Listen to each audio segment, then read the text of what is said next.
There's a chart I saw recently that I can't get out of my head. A Harvard business professor and economist asked more than 5,000 Americans how they thought wealth was distributed in the United States. This is what they said they thought it was. Dividing the country into 5 rough groups of the top, bottom, and middle 3 20% groups, they asked people how they thought the wealth in this country was divided. Then he asked them what they thought was the ideal distribution, and 92%, that's at least 9 out of 10 of them, said it should be more like this. In other words, more equitable than they think it is. Now that fact is telling, admittedly, the notion that most Americans know that the system is already skewed unfairly. But what's most interesting to me is the reality compared to our perception.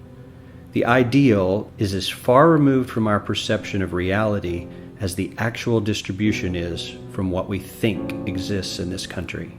So ignore the ideal for a moment. Here's what we think it is again. And here is the actual distribution. Shockingly skewed.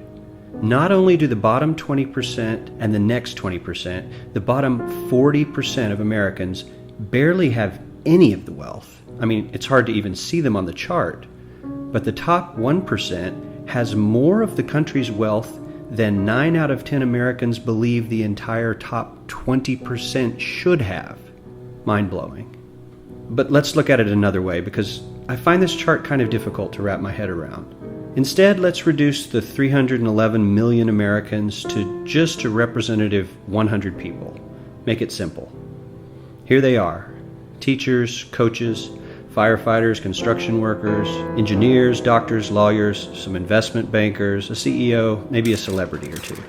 Now let's line them up according to their wealth. Poorest people on the left, wealthiest on the right, just a steady row of folks based on their net worth. We'll color code them like we did before based on which 20% quintile they fall into. Now let's reduce the total wealth of the United States, which was roughly $54 trillion in 2009, to this symbolic pile of cash. And let's distribute it among our 100 Americans. Well, here's socialism, all the wealth of the country distributed equally. We all know that won't work. We need to encourage people to work and work hard to achieve that good old American dream and keep our country moving forward. So, here's that ideal we asked everyone about. Something like this curve. This isn't too bad. We've got some incentive, as the wealthiest folks are now about 10 to 20 times better off than the poorest Americans. But hey, even the poor folks aren't actually poor, since the poverty line has stayed almost entirely off the chart. We have a super healthy middle class with a smooth transition into wealth. And yes, Republicans and Democrats alike chose this curve. 9 out of 10 people, 92%, said this was a nice, ideal distribution of America's wealth. But let's move on. This is what people think America's wealth distribution actually looks like. Not as equitable, clearly, but for me, even this still looks pretty great. Yes, the poorest 20 to 30% are starting to suffer quite a lot compared to the ideal, and the middle class is certainly struggling more than they were, while the rich and wealthy are making roughly 100 times that of the poorest Americans, and about 10 times that of the still healthy middle class. Sadly, this isn't even close to the reality. Here is the actual distribution of wealth in America.